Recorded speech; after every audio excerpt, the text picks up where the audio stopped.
Here's what happened this week at City Council.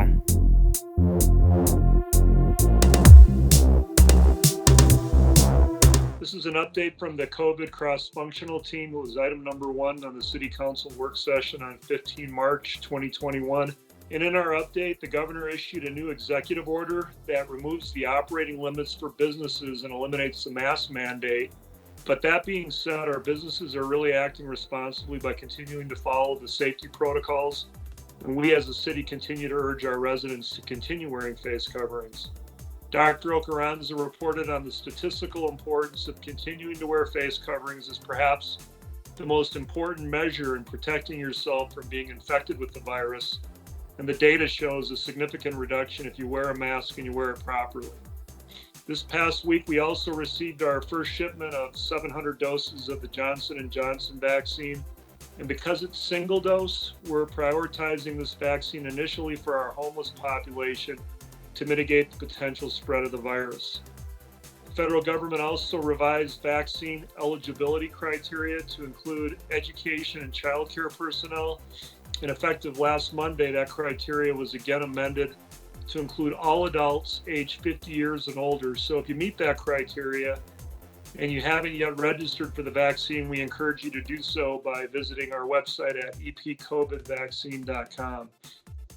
And then finally, Tracy Jerome, our Deputy City Manager for Quality of Life, briefed that we'll continue limited openings of quality of life facilities such as our downtown museums the first week of April. The zoo remains open and we'll be expanding services there as well as phasing back in-person library services to complement curbside services that are currently available. And all of this is important to the community because as we get more El Pasoans vaccinated, we're seeing infection and hospitalization rates drop, and we're slowly able to open more services to the community and restore some normalcy to our lives. So as we continue to vaccinate El Pasoans, we ask that everybody continue to follow safety protocols, wear a face covering, wash your hands, keep social distance so that you can protect you and your families.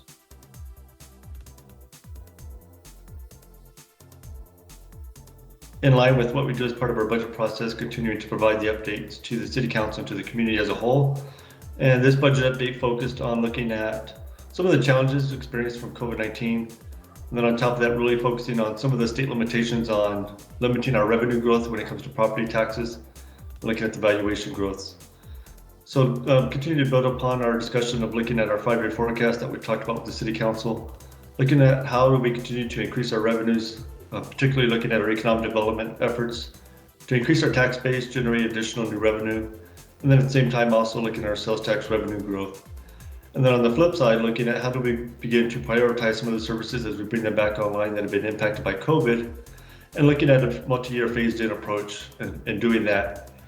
So really focusing on the health efforts, keeping the community safe, how do we bring these services back on board, while at the same time dealing with the limitations on the revenue side that we're allowed to grow, and that has been limited by the state. So a couple of different challenges, but again, this is information that we continue to provide to the City Council. This will lead into much more discussion as we get further along into this budget process. And these discussions are very important to the community because these are items that are being discussed that could have an impact on services. So depending upon the prioritization of how those services come back on board. And so again, this is preliminary information as we continue the budget development process for our fiscal year 2022.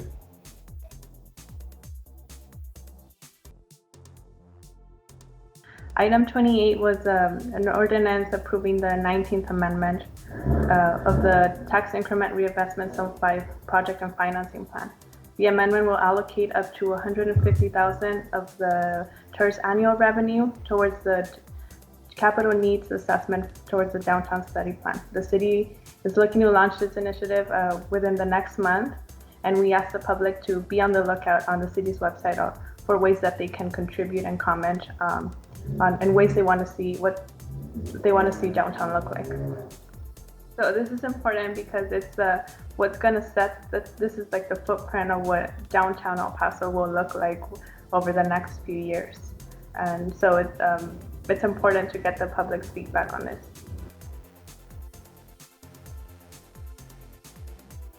So this item was discussion and action to present an amendment for the FY 2021 budget resolution that would authorize the city manager to approve a one-time lump sum payment for reinstated employees or employees being moved into placement. This item was approved by council on March 16, 2021. So this is important because our city manager felt it was important to ensure furloughed employees receive the benefit of the lump sum payments now that they're eligible. So far, we have reinstated or promoted 103 furloughed employees, and we're in the final steps to offer placement to the remaining 30 furloughed employees.